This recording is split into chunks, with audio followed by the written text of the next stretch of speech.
नमस्कार, आप देख रहे हैं न्यूज़ 31 उत्तराखंड। मैं हूं आपके साथ वसुंधरा कुंवर। खबरों की शुरुआत करेंगे कुमाऊं की कुछ अहम खबरों के साथ। आज हल्द्वानी के शोभन सिंह जीना बेस अस्पताल में फैली अव्यवस्थाओं के चलते नगर निगम पार्षद तन्मय रावत ने सीएमएस बेस अस्पताल को ज्ञापन सौंपा, जिसमें उन्होंने कोरोना के लक्षण वाले मरीजों और साधारण मरीजों के पर्चे अलग अलग बनवाने की बात कही है। दरअसल तन्मय रावत जब पर्चा बनवाने बेस अस्पताल पहुंचे तो उन्होंने देखा कि कोरोना लक्षण वाले मरीजों और साधारण मरीजों के पर्चे एक ही स्थान पर बनाए जा रहे हैं, जिससे कोरोना संक्रमण के फैलने का खतरा कहीं अधिक बढ़ रहा है। इस घटना से आक्रोशित होकर तन्मय रावत सीएमएस बेस के पास पहुंचे, जिस पर तुरंत संज्ञान लेते हुए सीएमएस डॉक्टर लाल ने कहा कि कल से सामान्य मरीजों की ओपीडी तो बेस में ही होगी, लेकिन कोरोना लक्षण वाले मरीजों की ओपीडी स्टेडियम रोड स्थित हृदय रोग विभाग के भवन में कराने की व्यवस्था सुनिश्चित करेंगे।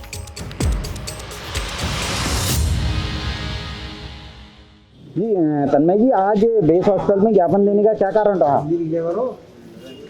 आज बेस अस्पताल में मैं स्वयं यहाँ हल्द्वानी बाजार से पार्षद हूँ। हमारे क्षेत्र में एक बुजुर्ग थे, लगभग उनकी 60 साल की उम्र थी।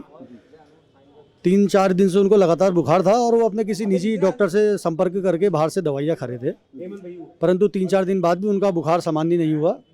तो उसी को लेकर आज मैं स्वयं उनको अपने साथ यहाँ पर्चा दिखाने के लिए आया, क्योंकि निजी डॉक्टर ने ये सलाह दी कि आपका 4 दिन से बुखार नहीं उतरा, इसलिए आप अपना रैपिड एंटीजन टेस्ट करा लें, जिसके माध्यम से कोरोना संबंधित बीमारी का नेगेटिव और पॉजिटिव के बारे में तत्काल पता लग जाता है। वही टेस्ट कराने संबंधित विषय को लेकर आज मैं बेस अस्पताल आया था।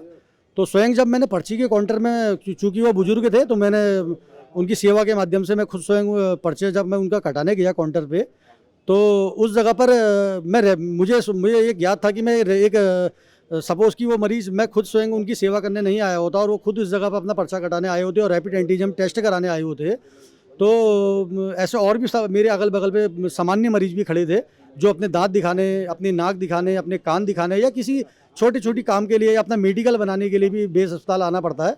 ऐसी सामान्य कारणों से भी वो लोग हॉस्पिटल आते हैं। और वो पर्चा का जो काउंटर था, वो एक ऐसा काउंटर था जहाँ पर रैपिड एंटीजन टेस्ट कराने वाले मरीज जो संक्रमित व्यक्ति हैं या जिनको सर्दी है, जुकाम है, या जिनके निजी डॉक्टर ये सलाह दे रहे हैं कि आप लोग अपना रैपिड एंटीजन टेस्ट कराने आए, तो उस लाइन में वो सामान्य व्यक्ति भी खड़े हो रहे हैं और उसी लाइन पर वो असामान्य व्यक्ति भी खड़े हो रहे हैं, जिनको ऐसे कोरोना संबंधित बीमारी के लक्षण है, संभावना है।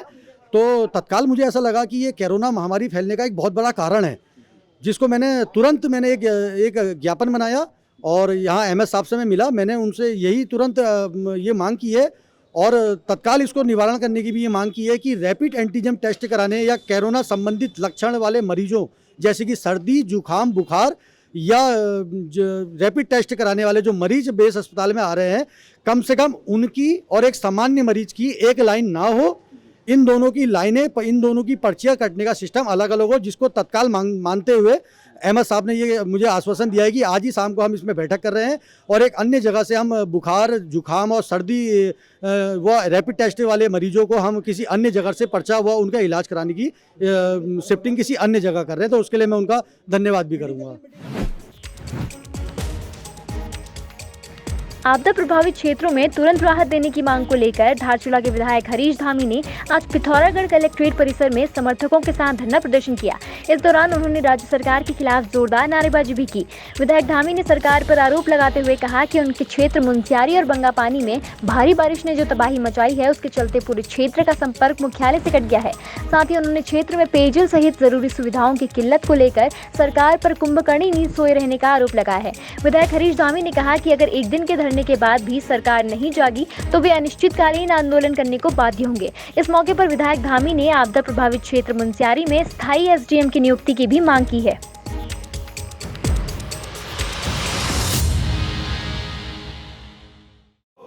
तानाशाही नहीं चलेगी। आपदा क्षेत्रवासियों के साथ अन्याय कि हम सरकार को कुंभकर्णी नीति से जगाना चाहते हैं और जो जिस तरह से बीआरओ मनमानी तरीके से सड़क खोलने में असमर्थ है और आज पूरा धारचूला मुनस्यारी का आपदा प्रभावित जो क्षेत्र है, वहाँ के गांव के लोग पेयजल से जो है जूझ रहे हैं और गांव के संपर्क मार्ग टूट गए हैं और विद्युतीकरण जो है ठप है। तो इन चीज़ों को लेकर हम यहाँ पर धरने में बैठे हैं और हम जिला अधिकारी के माध्यम से सरकार को जो है यह मैसेज देना चाह रहे हैं कि आप तत्काल जो है आपदा प्रभावितों की बात सुने और उनको राहत देने का काम करें।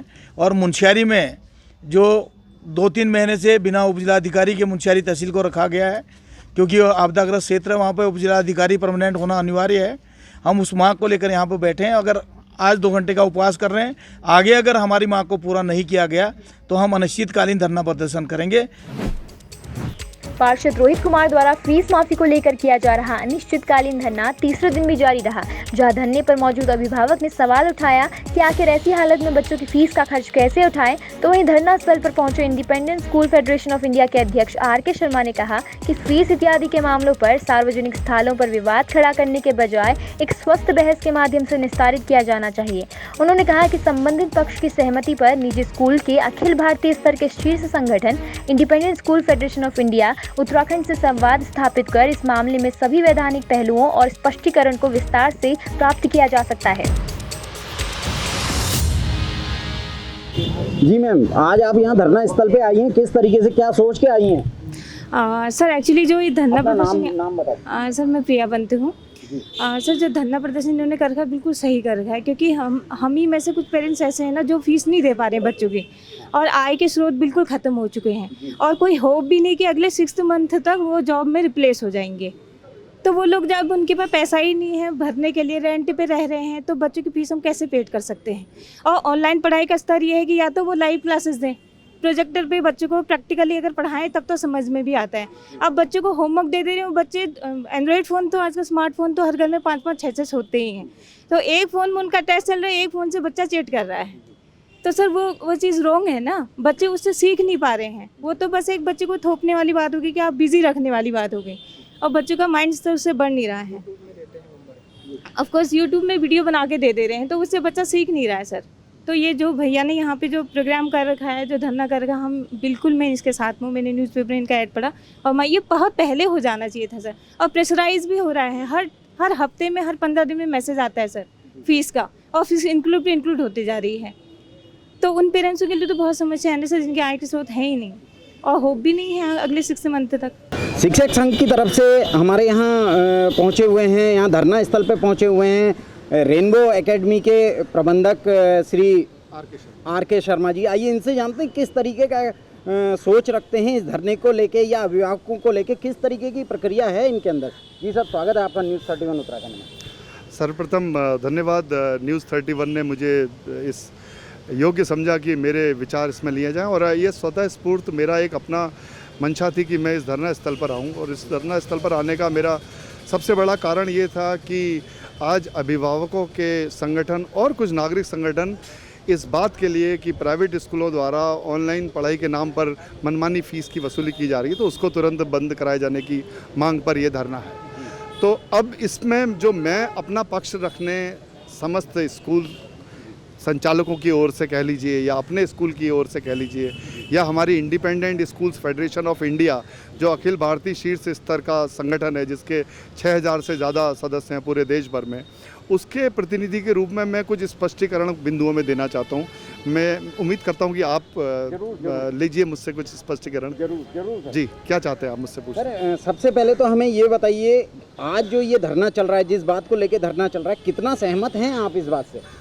देखिए, मैं कल भी एक सार्वजनिक पोस्ट के माध्यम से यह स्पष्ट कर चुका हूं कि किसी भी नागरिक अथवा संगठन द्वारा अपनी मांगों के समर्थन में कि कोई भी धरना या प्रदर्शन करना उसका संवैधानिक अधिकार है। परंतु एक मेरा इसमें हम्बल सबमिशन, विनम्र निवेदन ये भी है, क्योंकि इस प्रश्नगत विषय पे पहले विभागीय आदेश और तत्पश्चात हाईकोर्ट और सुप्रीम कोर्ट के आदेश आ चुके हैं। शायद उन्हीं आदेशों की लाइट में या उनके प्रकाश में मैं धरनाकारी संगठनों से, आंदोलनकारी संगठनों से या नागरिकों से ये अपील करना चाहूँगा कि एक वार्ता या स्वस्थ संवाद के माध्यम से पहले हम उस डेलिब्रेशन को पढ़ लें, उस सुप्रीम कोर्ट और हाई कोर्ट के ऑर्डर्स को हम पहले स्टडी कर लें, फिर हम ये देखें कि हमारे राइट्स क्या है और हमारी ड्यूटीज़ क्या है। देखिए, अगर सुप्रीम कोर्ट के ऑर्डर्स के बाद हमारा कोई धरना उन्हीं मांगों पर किया जाता है, तो मेरी व्यक्तिगत राय में वो पूर्णतः असंवैधानिक है। नहीं, ये चीज़ें ठीक हैं, लेकिन जो ग्राउंड लेवल पे हकीकत है, जो हकीकत सामने निकल के आ रही है, वो इससे कुछ उलट दिखाई देती है। अब मैं ये जानना चाहूँगा कि जिन संगठनों के पास ऐसे गलती या गलत आचरण करने वाले निजी स्कूलों की शिकायत आई है, वो प्राकट्य रूप में उसको प्रदर्शित करें। कि देखिए ये एक, जब तक इसका आप व्यापकीकरण करेंगे तब तक तो ये लगेगा कि निजी स्कूल सारे लोग मनमानी फीस वसूल रहे हैं। व्यक्तिगत रूप में अगर मैं कहूँ, मैं लगातार जब से कोर्ट के आदेश आए हैं तब से ये SMS अपने अभिभावकों को डालते आ रहा हूँ कि आप केवल 1 माह की ट्यूशन फीस का भुगतान करें। अब इस पर मैं आपको एक स्पष्टीकरण और देता हूँ। माननीय सुप्रीम कोर्ट और माननीय हाई कोर्ट के आदेशों के अनुसार केवल सक्षम अभिभावकों द्वारा ही ट्यूशन फीस का भुगतान किया जाना है। अब सक्षम अभिभावकों की श्रेणी में वे सारे अभिभावक आते हैं जिनको नियमित रूप से किसी भी राजकीय रक्षा सेवा अथवा प्राइवेट ऑर्गेनाइजेशन द्वारा वेतन के भुगतान की लगातार प्राप्ति हो रही है। तो पहली श्रेणी है सक्षम अभिभावक की। उस सक्षम अभिभावक के बाद दूसरी श्रेणी है असक्षम अभिभावक की, और इन दोनों श्रेणियों के ऊपर है स्वेच्छा। अगर कोई सक्षम अभिभावक अपनी स्वेच्छा से ट्यूशन फीस का भुगतान नहीं करता है तो ये कोर्ट के आदेशों की अवमानना मानी जाएगी। यदि कोई असक्षम अभिभावक स्कूल के पास जाकर अपनी असमर्थता को एक सादे कागज में, स्कूल से ही सादे कागज को लेकर के अपने एक सादे कागज में एक अपना सबमिशन, एक अपना विनम्र निवेदन या प्रेयर उस स्कूल को देता है कि साहब मैं इस संस्थान में कार्य करता हूँ, या मैं ये दुकान चलाता हूँ, या मैं ये मजदूरी करता हूँ, या मेरा ये व्यवसाय है और इस व्यवसाय से मुझे लॉकडाउन की अवधि के दौरान और आजकल भी कोई नियमित आय प्राप्त नहीं हो रही है, लिहाजा मेरे को अगले मार्च तक इसमें फीस भुगतान में छूट दे दी जाए। और उसको वो फोटो स्टेट करा के, उसका स्क्रीनशॉट लेकर के, उसकी फ़ोटो लेकर के रिसीव करा के अपने पास रख ले। उसके बाद भी अगर किसी भी निजी स्कूल द्वारा उसके लिए दबाव डाला जाता है तब वो इस कैटेगरी में आता है। देखिए, आपका धरना पूरी सारी कैटेगरी को रिप्रेजेंट नहीं कर सकता। ये बिल्कुल ये आप बिल्कुल मानेंगे। बिल्कुल बिल्कुल मैं इस बात से पूरी तरह सहमत हूँ कि पूरी समाज को, एक गलती से पूरे समाज को कलंकित नहीं किया जा सकता। पिथौरागढ़ जिले में कोरोना के बढ़ते केसों को देखते हुए लॉकडाउन की मांग तेज हो गई है। कांग्रेस कार्यकर्ताओं ने आज राज्य सरकार के खिलाफ प्रदर्शन करते हुए जिले में 2 हफ्ते का पूर्ण लॉकडाउन लगाने की मांग की है। कांग्रेस ने सरकार पर आरोप लगाया है कि प्रदेश में लगातार कोरोना के मामले बढ़ रहे हैं, लेकिन सरकार आंखें मूंद कर तमाशा देख रही है। कांग्रेस ने सरकार को चेतावनी देते हुए कहा है कि लोगों की जान के साथ खिलवाड़ बंद कर सीमांत जिले में पूर्ण लॉकडाउन लगाया जाए, ताकि बेहद खतरनाक हो चुकी स्थितियों को संभाला जा सके और कम्युनिटी स्प्रेड को रोका जा सके। मुख्यमंत्री होश में आओ, होश में तुमको आना होगा वरना वापस जाना होगा। खिलाफ यहाँ पे प्रदर्शन किया गया है। जैसे कि आप सबको पता है कि कोरोना वायरस जो है बहुत स्पीड से बढ़ रहा है और हमारे पिथौरागढ़ में भी आए दिन जो है इनके संक्रमणों की जो संख्या है वो दिन प्रतिदिन बढ़ती जा रही है, खतरा बना हुआ है। लेकिन प्रशासन और सरकार आंख बंद करके बैठी है, जो एक बहुत दुखद और चिंतनीय विषय है। हम सरकार से निवेदन करते हैं, अनुरोध करते हैं, विनती करते हैं और साथ ही साथ उनको चेताना भी चाहते हैं कि सीमांत जिले के साथ वो उपेक्षा न करें और सीमांत जिले में संक्रमण को रोकने हेतु, उसका संक्रमण को एक रोकथाम हेतु वो 2 हफ्ते का यहाँ लॉकडाउन करें, ताकि यहाँ पे जो स्थितियाँ हैं वो सही तरीके से काबू में आ सकें और जो कम्युनिटी स्प्रेड है उसको रोका जा सके। हम प्रदेश सरकार से पुनः कहना चाहते हैं कि वो पिथौरागढ़ जिले में, नगर में, शहर में 2 हफ्ते का 14 दिन से ज़्यादा का लॉकडाउन पुनः लगाए, ताकि यहाँ पे लोग सुरक्षित रह सकें। चपाव जिले के मंच तामली रोड में एक ऑल्टो कार की खाई में गिरने का मामला सामने आ रहा है। बताया जा रहा है कि कार में सवार एक युवक की मौत हो गई, जबकि कार चालक गंभीर रूप से घायल हो गया है। पुलिस से मिली जानकारी के अनुसार खोखिया बमान निवासी राजू मेहर बीती रात अपनी ऑल्टो कार से कफलचा मल्ला निवासी प्रकाश सिंह मेहर को छोड़ने के लिए चतुरपोट जा रहा था। रात करीब 10:30 बजे चतुरपोट के समीप कार अनियंत्रित होकर करीब 600 मीटर गहरी खाई में जा गिरी। कोहरा लगा होने के कारण हादसे के बारे में रात को किसी को नहीं पता चल पाया, लेकिन आज सुबह जब दोनों युवकों के परिजनों ने उनके घर न पहुंचने पर खोजबीन शुरू की, इसके बाद दुर्घटना के बारे में पता चल सका। सूचना पर तामली थाना अध्यक्ष DS ग्वाल के नेतृत्व में पुलिस टीम भी मौके पर पहुंच गई। ग्रामीणों की मदद से घायल युवक और मृतक के शव को कड़ी मशक्कत के बाद सड़क पर लाया गया।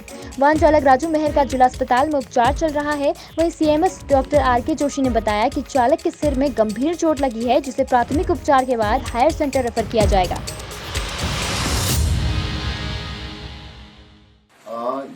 आज सुबह 9 बजे के आसपास एक राजू मेहर नाम से जो 29 साल का है, वो एक यहाँ पे भर्ती हुआ है। उनके पिता का नाम गंगा सिंह है और ये धमार गांव साइड, मंच साइड के हैं एरिया के।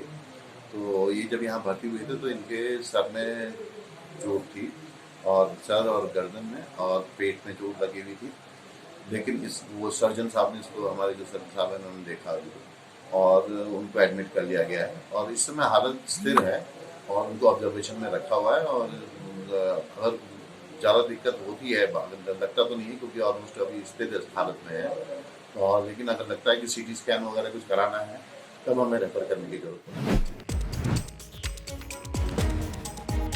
हल्द्वानी में राष्ट्रीय स्तर पर स्कीम वर्कर्स यूनियन व आशाओं के राष्ट्रीय फेडरेशनों ने संयुक्त रूप से आज 3 दिवसीय हड़ताल शुरू कर दी है। अपनी मांगों के संबंध में हड़ताल के आह्वान को उत्तराखंड में लागू करते हुए आशाओं को न्यूनतम वेतन, स्थायीकरण, लॉकडाउन भत्ता, पेंशन, बीमा सुरक्षा और सम्मान के मुख्य सवालों पर पहले दिन शारीरिक दूरी के मानकों का पालन करते हुए महिला अस्पताल हल्द्वानी में धरना प्रदर्शन व पूर्ण कार्य बहिष्कार किया गया।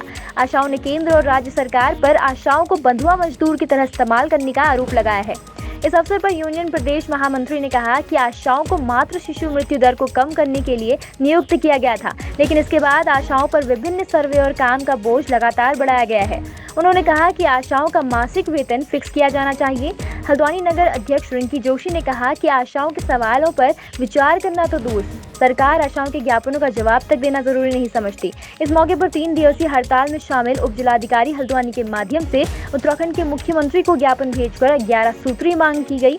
यूनियन ने चेतावनी दी कि यदि इन मांगों पर तत्काल कार्रवाई नहीं की गई तो पूरे राज्य में उग्र आंदोलन व बहिष्कार को बाध्य होना पड़ेगा, जिसकी समस्त जिम्मेदारी राज्य सरकार की होगी।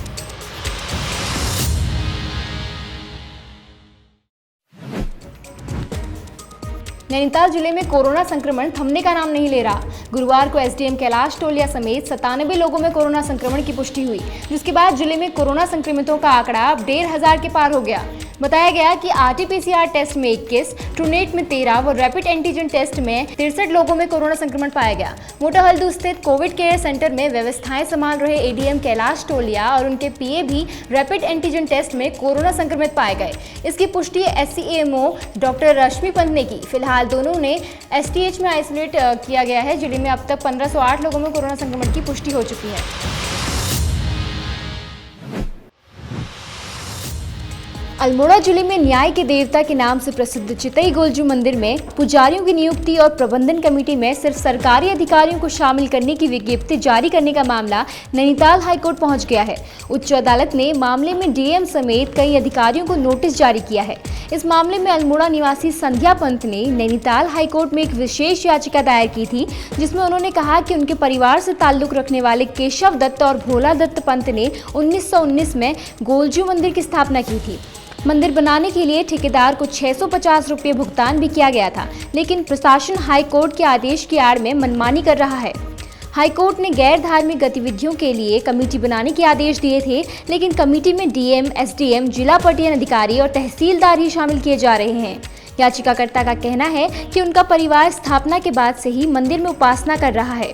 प्रशासन ने जो विज्ञप्ति जारी की है उसमें मंदिर से जुड़ा कोई भी सदस्य शामिल नहीं है, जो सुप्रीम कोर्ट के आदेश का भी उल्लंघन है।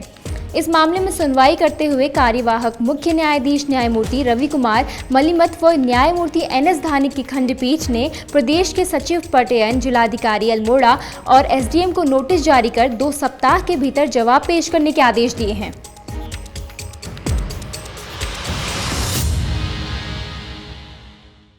न्याय देवता गोलू मंदिर चितई में जो कमेटी गठित की गई है जिलाधिकारी अल्मोड़ा द्वारा, जिसमें कि राज्य सरकार के ही विभागों के प्रतिनिधि रखे गए हैं, उसके संबंध में अपील पुजारी परिवार की ओर से दायर की गई थी और उसमें बताया गया था कि इसी परिवार ने इस मंदिर की स्थापना की है। और जबकि ऑनरेबल डिवीजन बेंच की डायरेक्शन थी कि सिर्फ गैर धार्मिक गतिविधियों के मैनेजमेंट के लिए कमेटी गठित की जाएगी, लेकिन कमेटी द्वारा अपने क्षेत्राधिकार से बाहर जाकर मंदिर की धार्मिक गतिविधियों में भी हस्तक्षेप किया जा रहा है, जिस पर आज ऑनरेबल कोर्ट ने सचिव पर्यटन सहित जिलाधिकारी अल्मोड़ा और जो सरकारी कमेटी गठित की गई है उसको नोटिस जारी करके अपना जवाब दाखिल करने के लिए कहा है। फिलहाल कुमाऊं बुलेटिन में इतना ही। आप देखते रहिए न्यूज़ 31 उत्तराखंड। नमस्कार।